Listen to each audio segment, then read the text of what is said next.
വെണ്ട വിളവെടുപ്പ് നടന്നുകൊണ്ടിരിക്കുകയാണ്. ഈ കാണുന്നത് ഫുള്ള് വെണ്ട കൃഷിയാണ്. അപ്പോൾ ഇന്ന് എൻ്റെ മാർക്കറ്റിംഗ് രീതിയെ പരിചയപ്പെടുന്ന സൂപ്പർ വീഡിയോ ആണ്. ഈ വെണ്ട കണ്ട എന്തെങ്കിലും പ്രത്യേകം ഉണ്ടെന്ന് നോക്കിയേ, ഇളം പച്ച ഷെയ്ഡാണ്. ജാനി സാമ്പ്രാട്ട് എന്നുള്ള വെണ്ടയാണ് ഇവിടെ പ്രധാനമായിട്ടും കൃഷി ചെയ്തിരിക്കുന്നത്. ഇപ്പോൾ വർഷങ്ങളായിട്ട് ഈ വെറൈറ്റി മാറി മാറിയാണ് ചെയ്യുന്നത്. അപ്പോൾ ഈ വെണ്ട മാത്രമല്ല, എല്ലാവിധ ഉൽപ്പന്നങ്ങൾക്കും ഇങ്ങനെ വ്യത്യസ്തമായ രീതിയിലാണ് ചെയ്യുന്നത്. ഇപ്പോൾ പാവലാണെങ്കിൽ പോലും പാലി ഉണ്ടാവും, വെള്ളപ്പാല്, നാടനൊക്കെ ഉണ്ടാവും. അപ്പോൾ അങ്ങനെയുള്ള വീണാകുമ്പോൾ ഇഷ്ടമുള്ളത് ഇഷ്ടപ്പെട്ടവർക്ക് തിരഞ്ഞെടുക്കാവുന്ന രീതിക്കാണ് ഇവിടെ കൃഷി ചെയ്ത് പോകുന്നത്. ഇത് സോളാർ ട്രാപ്പാണ്. ഇതിപ്പോൾ 1 ഏക്കർ സ്ഥലത്ത് ഇത് ഒരെണ്ണമാണ് സ്ഥാപിച്ചിരിക്കുന്നത്. ഒട്ടുമിക്ക തോട്ടങ്ങളിലും സോളാർ ട്രാപ്പ് സ്ഥാപിച്ചിട്ടുണ്ട് കേട്ടോ. ഇപ്പോൾ ഇതിനകത്തൊക്കെ ഒരുപാട് കീടങ്ങൾ വന്ന് കിടക്കണുണ്ടോ. അപ്പോൾ ഇതൊക്കെ ഉപയോഗിച്ചുകൊണ്ട് മഞ്ഞക്കണിയും നീലക്കണിയും ഫിനോൺ ട്രാപ്പൊക്കെ സ്ഥാപിച്ചു കൊണ്ടുവൊക്കെ വളരെ വ്യത്യസ്തമായ രീതിയിൽ ഏറ്റവും പ്രീമിയം, അതായത് കേരളത്തിൽ കിട്ടാവുന്ന ഏറ്റവും പ്രീമിയം പ്രോഡക്റ്റാണ് നമ്മൾ കൃഷി ചെയ്ത് പോകുന്നത്. ഒരു രീതിയിലുള്ള രാസകീടനാശിനികളും ഉപയോഗിക്കുകയാണ് നമ്മുടെ ഉൽപ്പന്നങ്ങളൊക്കെ. പ്രധാനമായിട്ടും ആലപ്പുഴ കളക്ടറിൽ ചൊവ്വ വ്യാഴം ദിവസങ്ങളിലും, എറണാകുളം കളക്ടറിലാണെങ്കിൽ തിങ്കൾ വെള്ളി ദിവസങ്ങളിലും അടിപൊളിയായിട്ട് മാർക്കറ്റ് ചെയ്യുന്നുണ്ട്. നല്ല സ്വീകാര്യതയാണ് അവിടെയൊക്കെ ലഭിച്ചുകൊണ്ടിരിക്കുന്നത്. നമ്മുടെ മാർക്കറ്റ് സിസ്റ്റം അത് മാത്രമല്ല, ഡെയിലി 6-7 കടക്കാർക്ക് കൃത്യമായിട്ട് സാധനങ്ങൾ കൊടുക്കുന്ന സിസ്റ്റവും നമുക്കുണ്ട്. അത് മാത്രമല്ല, ഇതിനേക്കാളും കൂടുതലൊക്കെ വരുന്ന സമയത്ത് ചില സമയത്ത് നമ്മൾ ഡയറക്റ്റ് ഇറങ്ങി മാർക്കറ്റ് ചെയ്യും. അതായത് തീരെ ഡിമാൻഡില്ല സമയത്ത് സാധനത്തിന് വില തീരെ കുറഞ്ഞു പോയി, അതായത് ചില ഇപ്പോൾ വെണ്ടയൊക്കെ ആണെങ്കിൽ ചെത്തിയിട്ടിച്ചിട്ട് മിച്ചം വന്നു. അപ്പോൾ അങ്ങനെ മിച്ചം വന്ന ഉൽപ്പന്നങ്ങളൊക്കെ ഉണ്ടെങ്കിൽ അന്ന് തന്നെ വിറ്റ് തീർക്കേണ്ടത് വളരെ ഇമ്പോർട്ടൻ്റ് ആണ്. അപ്പോൾ അങ്ങനെയുള്ള സമയത്ത് നമ്മൾ ഡയറക്റ്റ് ഇറങ്ങി മാർക്കറ്റ് ചെയ്യുന്ന ഒരു സിസ്റ്റം നമ്മൾ അവലംബിക്കാറുണ്ട്. എൻ്റെ വീട് കഞ്ഞിക്കുഴി ഗ്രാമപഞ്ചായത്തിലാണ്. ചേർത്തല സൗത്ത് പഞ്ചായത്ത് തണ്ണീർമുക്കം മുഹമ്മ ഗ്രാമപഞ്ചായത്തിലായിട്ട് നിലവിൽ കൃഷി ചെയ്ത് പോവുകയാണ്. അപ്പോൾ ഇവിടുത്തെ എല്ലായിടത്തും പ്രത്യേകത വെച്ചാൽ ഒരു 3-4 മാസം മാത്രമേ ക്രോപ്പ് ചെയ്യാൻ നിർത്തത്തുള്ളൂ. അപ്പോൾ മുളക് നട്ടാലും വഴുത നട്ടാലും എല്ലാം അവസ്ഥ ഇത് തന്നെ.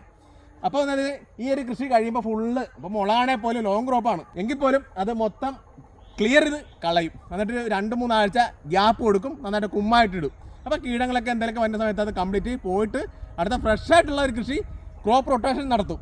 അപ്പോൾ അങ്ങനത്തെ രീതിയാണ് ഇവിടെ നമ്മൾ പ്രധാനമായിട്ടും ചെയ്യുന്നത്. എൻ്റെ പച്ചക്കറി കൃഷി ഒരു 3-4 മാസം മാത്രമേ നിർത്താറുള്ളൂ. അപ്പോൾ ഈ കൃഷി ചെയ്യുന്ന സമയത്തൊക്കെ നമ്മൾ ഇടവേളായിട്ട് നമ്മൾ ചീര 1 മാസം കഴിയുമ്പോൾ പറിക്കും. ഇപ്പോൾ ഈ തോട്ടങ്ങളൊക്കെ 60-70 ദിവസം പിന്നിട്ട തോട്ടമാണ്. നമ്മുടെ പാവല്, ഇപ്പുറം ബീച്ചിൽ, ഇങ്ങോട്ട് വരുമ്പോൾ പയർ നട്ടുണ്ട്. പയർ അതിന് 2 വെറൈറ്റി നട്ടുണ്ട് കേട്ടോ. ഇത് നാംതാരി എന്നുള്ളതിനുണ്ട്, പോള എന്നുള്ള വെറൈറ്റി നട്ടുണ്ട്. ഇവിടെ അത് ബേബി പടവളം അറ്റം വരെ കിടക്കുകയാണ്. പാത്തിൽ ഇച്ചിരി കള പിടിച്ചിട്ടുണ്ട്, പക്ഷേ മൾട്ടി ഷീറ്റിൽ കള കാലിട്ട് പിടിച്ചിട്ടില്ല കേട്ടോ. ഇവിടെ വെഞ്ചർ സമയത്തിൽ നമുക്ക് വളങ്ങൾ കൊടുക്കാനുള്ള സമയമുണ്ട്. മൈക്രോ ന്യൂട്രിയൻസ് കൃത്യമായിട്ട് കൊടുത്തുകൊണ്ട് നല്ല റിസൾട്ട് കിട്ടുന്ന രീതിയിലുള്ള കൃഷിയാണ് നമ്മൾ പ്രധാനമായിട്ടും ചെയ്യുന്നത് കേട്ടോ. ഇത് കണ്ടോ, ഇവിടെ നമ്മൾ പടവളം ചെയ്തിട്ടുണ്ട്. ഇവിടെ പടവളം ബേബി പടവളം കേട്ടോ, ഒരു 200-250 ഗ്രാം വരുന്ന പടവളമാണ്. ഇവിടെ പയറാണ് കൃഷി ചെയ്തിരിക്കുന്നത്. ഇവിടെ വരുമ്പോൾ കുറ്റിപ്പയർ കൃഷി ചെയ്തിട്ടുണ്ട്. ഇവിടെ വരുമ്പോൾ പീച്ചിൽ, ഇവിടെ പയർ ഇപ്പോൾ ഓൾറെഡി വിളവെടുത്തിരിക്കുകയാണ്. വിളവെടുക്കുന്ന സാധനങ്ങൾ കൃത്യമായിട്ട് 1 മണിക്കൂറിനുള്ളിൽ കടയിൽ എത്തിക്കുന്ന അല്ലെങ്കിൽ വിപണന സ്ഥലത്ത് എത്തിക്കുന്ന സിസ്റ്റമാണ് നമ്മൾ പ്രധാനമായിട്ടും ചെയ്യുന്നത്. ഇവിടെ ഉണ്ടാവും, ഇവിടെ മൈക്കോരത്തിൽപ്പെട്ട ബീച്ചിലും നാടനത്തിൽപ്പെട്ട ബീച്ചിലും പ്രധാനമായിട്ടും കൃഷി ചെയ്തിരിക്കണം. ഉണ്ടാവും ഇവിടെ നമ്മൾ കീടനിയന്ത്രണത്തിൻ്റെ ഭാഗമായിട്ട് ഉണ്ടാ ബന്ദി അറ്റിലെ അറ്റത്ത് നമ്മൾ കൃഷി ചെയ്തിട്ടുണ്ട്. ഇവിടെ വരുമ്പോൾ മത്ത്. അപ്പോൾ ഇങ്ങനെയുള്ള പല തോട്ടങ്ങളാണുള്ളത്. മത്തിനൊക്കെ ഇപ്പോൾ ഇവിടെ വിളവെടുക്കാൻ പാകമായിക്കൊണ്ടിരിക്കുകയാണ്. എന്താ ഇവിടെ അങ്ങോട്ട് ഫുള്ള് മത്തനാണ്.